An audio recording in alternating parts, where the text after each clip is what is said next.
Hey guys, how's it going? This is the Point After Podcast, and I'm your host, Mark Ewell. We have an excellent show planned for you all this evening. We have our Point After Game of the Week preview, which is Texans at Chiefs. We have our segment Coaching Carousel, covering all the latest in coaching news across the NFL. We have a little basketball news for our basketball fans with AD injury and what it means for the Lakers. We have a new segment called Fun Sport Friday. We're going to do a recap of all the leagues and our 2-minute drill, and we're going to finish it off with our game previews of the week against the spread for the NFL playoffs. So we're excited to get into it. I hope you are too. So let's get into it.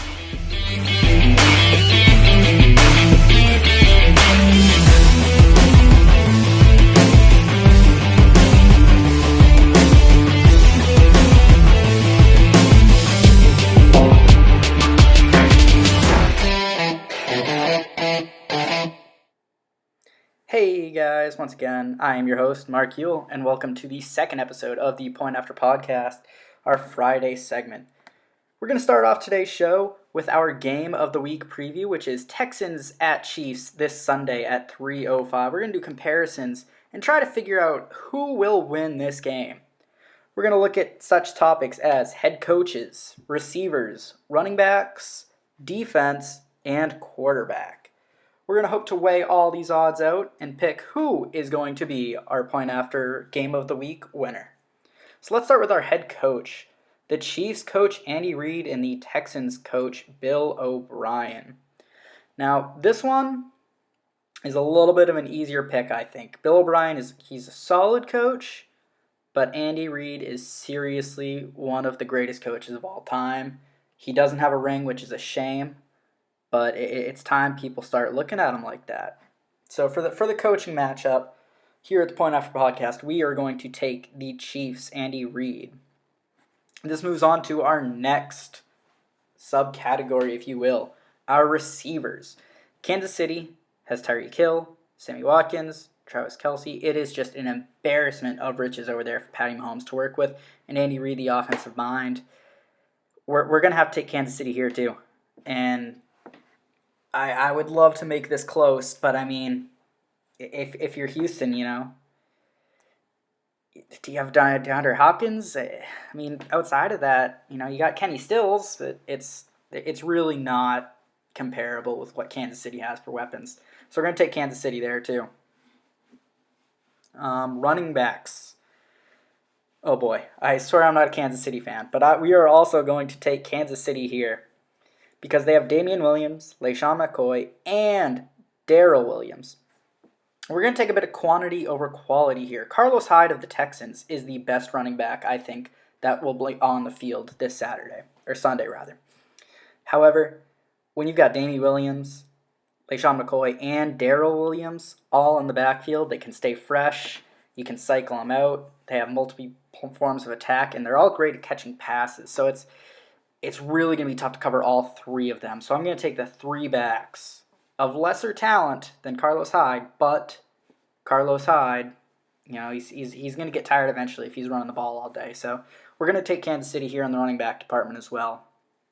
So far we have Andy Reid as the Kansas City head coach. We have Kansas City's receivers and Kansas City's running backs. However, getting to our defense, this is hands down going to be in the Texans' favor. Kansas City has been hot as of late, but taking the whole season into account, this tells me in reality who can I trust, and who can we trust to get the job done when the playoffs are on the line and the game is on the line. It's the more consistent team, and the more consistent team this year has hands down been the Texans. And especially now that J.J. Watt is back, man, the impact he's going to have on this game is going to be an impact that's going to be felt. And I fear most it's going to be felt by Patrick Mahomes. He is a game-wrecking talent. If J.J. Watt can get the matchups he needs, he can make a serious impact in this game, and he could be the key to the Texans upsetting the Chiefs.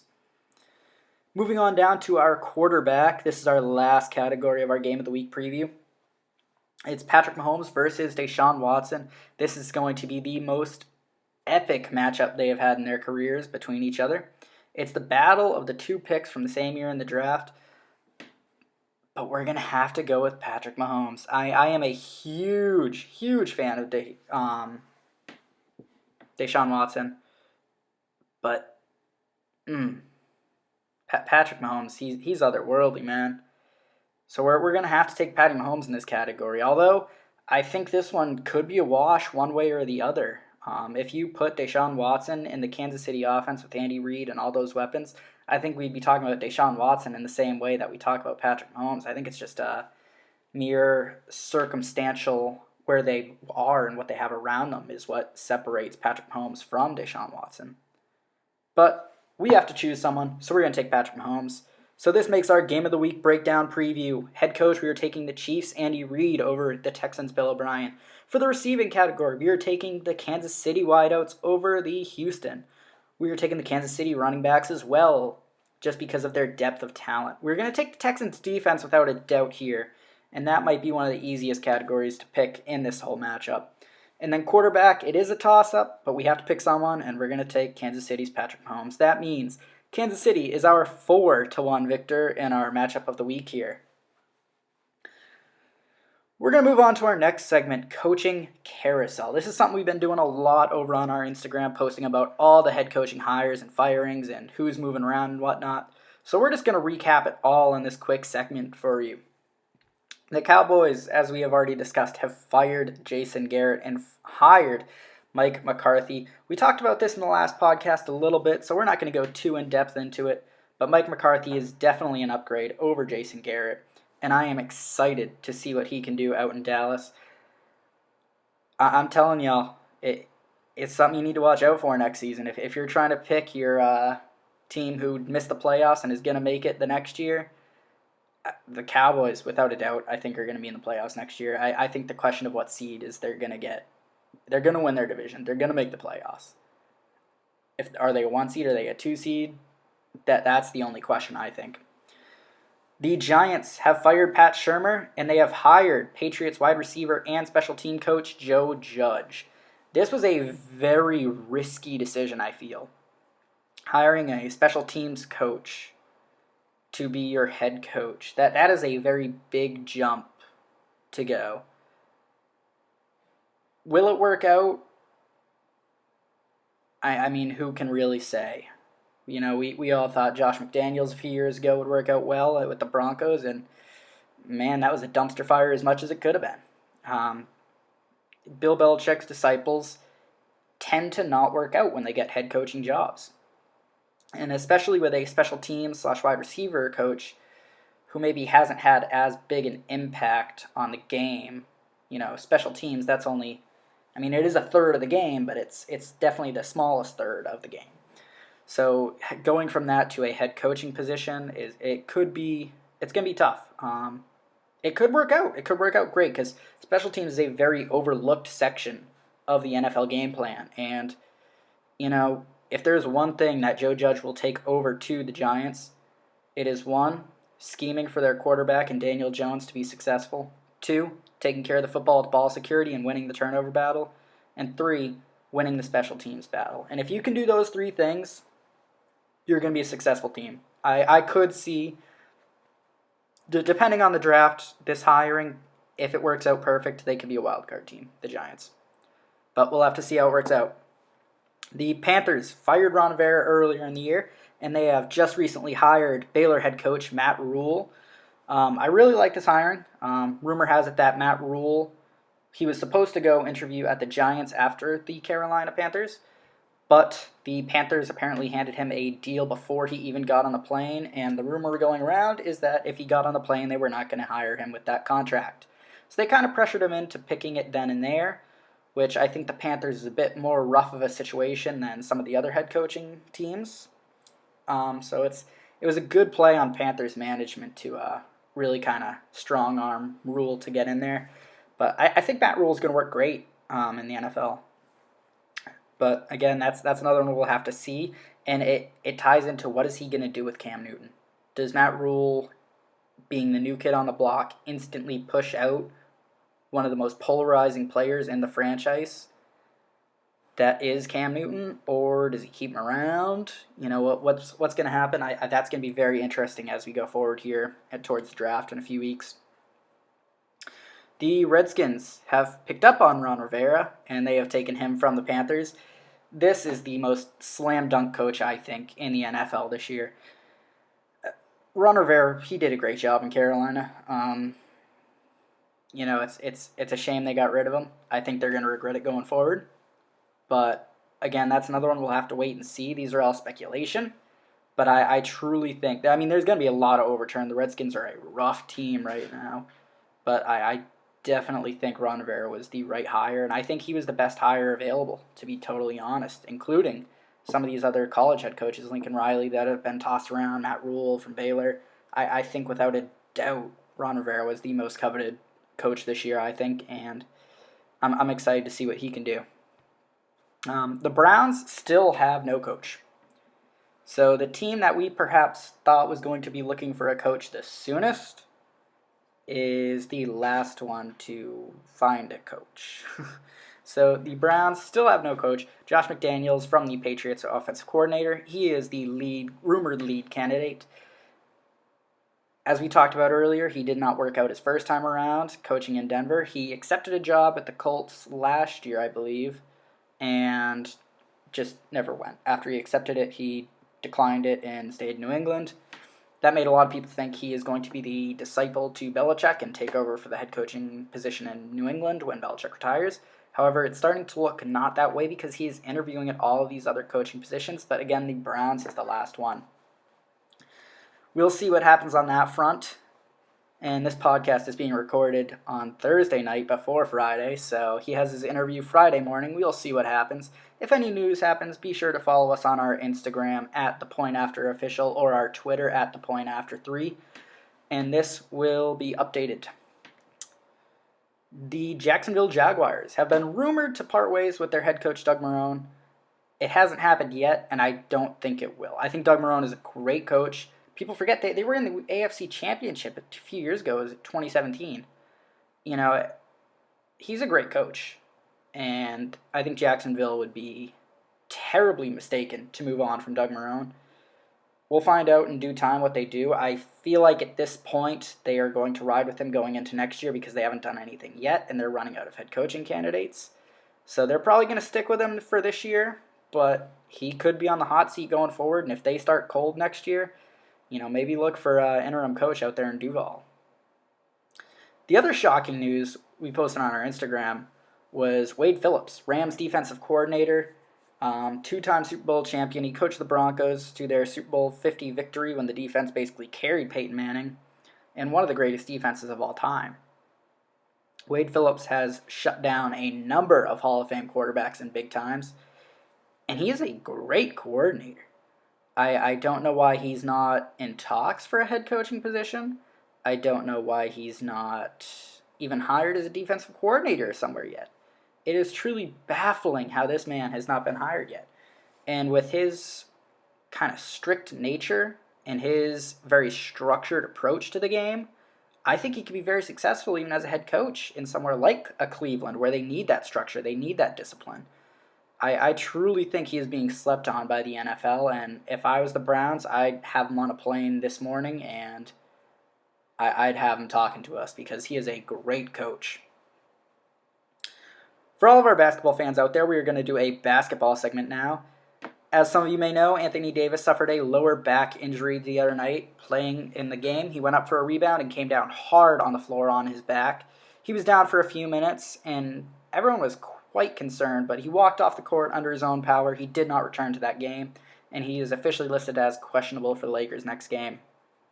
We have since learned it was a lower back bruise, and according to the Los Angeles Times reporters, he could miss a, quote, few games, end quote.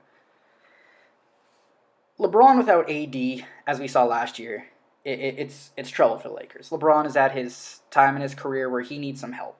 He needs at least another guy to help him carry him through the season so that way he can rest a few games and the team doesn't fall apart, and that way LeBron is fresh for the playoffs. And they also need someone to help LeBron because LeBron is not the one-man show he once was. He's at the point in his career, he's a little bit older. He needs a little bit of help. And so the AD injury is a huge problem for the Lakers. And if you look at the roster this year to last year when they were one of the worst teams in the NBA, really one of the only changes they made was added AD this year. Obviously, there was a lot of lower-tiered roster moves that went up and down, but for the most part, AD is the big change. And he has been just that, a big, magnificent change for the Lakers. And if he's out for more than a few games, I'm worried about the Lakers. We'll get to the standings a little bit later, but they've got a little bit of a cushion. So I'm not super worried as long as he's healthy by playoffs, which it's not even going to be close. He'll be ready before then. But it's this kind of an injury that worries you going forward, because if he upsets it late in the season and has to miss some playoff games, it could lead to an early exit for the Lakers in playoffs. We're going to be doing a new segment today. It is Fun Sport Friday. This one we are going to cover one of these sports that is not so mainstream, and many people probably will not recognize it, but it is fun nevertheless. Today's Fun Sport Friday sport of choice is, get ready for this one, World Chase Tag, the WCT. I just saw this the other day, and I was baffled. Basically, imagine a bunch of grown men, adults, playing a children's game of tag. And you are pretty darn close to what this league is. It is a professional league for tag. I'm not making this up. You can look it up. It's the World Chase Tag. Honestly, it's insane. It's like parkour combined with tag. There's a bunch of steel girders and bars and poles and wooden slats all decked out like a jungle gym. And these guys just haul through it. They dive over it, slide under it. They spin off things. They jump onto things. It's insane. And basically the way it works is there's a 20-second clock where you have one person from one team evading and one person from the other team trying to tag. And if the person can evade the tag for 20 seconds in this confined space, it's about 20 by 20, they get a point for their team. If they get tagged, they switch roles, and now that team will be the team trying to tag while the other team is the team trying to evade. And you get a point when you can evade for the full 20 seconds. And we actually had a great matchup in the tournament this past weekend when it was both French teams, Team United versus Team Blacklist. Again, they're both French teams. They were in the semifinals. And this was perhaps the game of the year, as I've been hearing. It was insane. They actually went into overtime. Have you all ever heard of overtime tag? Well, we at the Point After podcast have not either. And man, it was intense. You can look it up. It's Team United versus Team Blacklist World Chase Tag semifinals. It's an insane match. I was truly into it. It was intense. And basically how it worked is one team, again, was the tagger. The other team was the evader. And the team just tried to evade for as long as they could. And whenever they got tagged, that time, let's just say it was 15 seconds, when they switched places, the other team had to either outlast that 15 seconds, and if they did, they won. If they didn't, they lost. It was sudden death, tag. It's crazy. I want to try it. It was awesome. Look it up. Show them some love. World Chase Tag. That is Fun Sport Friday. We're going to do another segment called the 2-Minute Drill, where we are going to cover the latest in league happenings. So here we go with our 2-minute drill. The NFL we will cover in depth in a minute, but it is the divisional round weekend. We have the Vikings at Niners at Saturday, 4:25. We have the Titans at Ravens Saturday, 8:15. The Texans at the Chiefs Sunday at 3:05, and the Seahawks at the Packers Sunday at 6:40. The MLB spring training begins February 21st. Free agent signings are already happening, and deals are already going down. Some teams are staying quiet, as we have reported on our Instagram. However, we'll do a full segment on this on the podcast coming up. The NBA, we have full standings here for you. Out in the East, we have Milwaukee out steadily ahead in the Eastern Conference, out in front of Miami by 5 games and Boston by 6 games. Out in the Western Conference, we have the Lakers out in the lead by 4 games over Denver, and they've got 4.5 games over Houston. Moving on to our NHL, in the Eastern Conference Atlantic Division, we have Boston handily out front with 61 points, and Tampa Bay and Toronto tied behind them with 54. In the Eastern Conference Metropolitan Division, we have the Washington Capitals at 65 points, New York Islanders and Pittsburgh Penguins tied with 57. Moving out west in the NHL Central Division, we have the St. Louis Blues again handily out front with 61 points. Dallas and Colorado are tied with 54, and Winnipeg sneaking on in there with 52 points. In the Pacific Division, we have Arizona and Vegas tied with 54, Edmonton and Calgary tied with 51, and Vancouver in that 5th seed right now, sitting with 50 points, so that division is an absolute bloodbath. In other news, the NHL also released their All-Star jerseys, with the All-Star game coming up held in St. Louis. In a tie to the St. Louis skyline, the jerseys feature the musical staff on each of the jerseys, and whoever thought this was a good idea, oh my dear lord, it is a hot mess. So if you all want to check that out, those are also on our Instagram. And that was our 2-minute drill.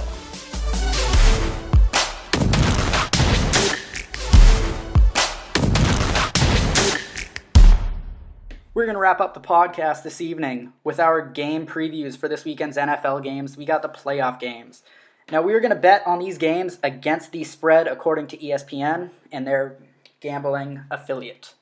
So, these games, we're not going to pick for score who we think is going to win. I'll let you know who I think we're going to win, but we are going to be betting against the spread here. So, our first game is the Vikings at the 49ers Saturday at 4:25. The 49ers are favored by 7 points, so they are Niners -7. I think this game is going to be one of the most shocking games of the week. I think the Vikings have a chance to win outright, and let me tell you why. The Vikings' offensive and defensive line absolutely controlled the line of scrimmage against the Saints last Sunday. And I was picking the Vikings to upset the Saints and win that game outright as well. And Kirk Cousins showed up when he needed to. Adam Thielen was finally healthy. Dalvin Cook was finally healthy. The Vikings team was healthy and ready to roll. And they have been a team that has been slept on most of this year. And I think they are a much better team than people are giving them credit for. So how are they going to beat San Fran? Well, they need to do that same thing they did against the Saints. They need to control the line of scrimmage. If they can control the line of scrimmage, they can get pressure on Jimmy G. When you put pressure on Jimmy G, he does not look great. Luckily, the Niners have that great running game, but again, if the Vikings are controlling that line of scrimmage, the running game for San Francisco is not going to be able to get going, and it's going to rest solely on Jimmy G with a stout defense of the Vikings. I don't like that matchup for the Niners. I think the Vikings have a chance to win outright, but nevertheless, the Vikings, you get +7 points. I could see this being a 3-point game, say 24-21. We're going to say 24-21 Niners. They're going to find a way to get it done. 24-21 Niners, but my bet is to take the Vikings at +7. The next game is the Titans at the Ravens Saturday night at 8:15 p.m. in Baltimore. The Ravens are favored by 10 points. I think this is way too many points. I'm going to take the Titans +10. Let me tell you why. The Ravens have been the class of the league this year. They've been a phenomenal team. They control the ball because they're able to run it so well. So they dominate the time of possession. They keep your defense on the field and let their defense rest on the sideline. But that's going to be a problem against the Titans, and let me tell you why. The Titans with Derrick Henry are going to run it down the Ravens' throats. The Ravens are a strong secondary, and that's why their defense has been doing so well. But Ryan Tannehill does not lead that Titans team. That Titans team rests solely on the shoulders of Derrick Henry. And if he can get it going, it opens things up for Ryan Tannehill. But if Derrick Henry can run wild on the Ravens like he did on the Patriots, I honestly think the Titans as well could win this one outright. But again, I think the 10 points is just too many points. I do think the Ravens end up winning this game, but I don't think it's by 10 points. Give me the Ravens. 28-24. Our next game is Sunday afternoon at 3:05. It is the Texans at the Chiefs. It's our game of the week. We discussed this earlier, but the Chiefs are favored by 10. We're going to break it down against the spread here. We already went into depth on this game, so let's just say I think the 10 points is too many again. I really do. I really think that's too many. I'm going to take the Texans +10, and I'm going to say Chiefs 27, Texans 24, but the Texans will cover that 10-point spread with the +10. Our last game of the week is Sunday Night Football, Sunday at 6:40 in Lambeau. The Seahawks at the Packers. The Packers are favored by 5 points, and I think this is the toughest one to pick of the week. The Packers, I think people are sleeping on. As we discussed in the podcast, people think they are not as strong as they really are. I think they're a pretty solid team because, again, you have Aaron Rodgers in Lambeau in the playoffs when it matters. You got Aaron Jones in the backfield. You've just got, you've got a ton of weapons with Green Bay, and it's in Lambeau. It's a tough. If the game was in Seattle, I'd be completely flipped on that. And Russell Wilson has looked good this year, but the Packers, I think, are going to edge this one out. I do think they get it done. I don't think it's by 5. I'm going to take the Seahawks plus 5, but I think the Packers win it outright. So let's say the Packers will give them a 27-24 victory over the Seahawks. Well, that will do it for our Point After podcast for this evening. Be sure to pay attention to our Instagram and Twitter for all news updates this weekend, and we'll be back on the air next Tuesday night. Thank you all for joining us this evening, and thank you all for listening, however, wherever you are listening to us. This has been the Point After podcast. I'm your host, Mark Ewell. Thank you.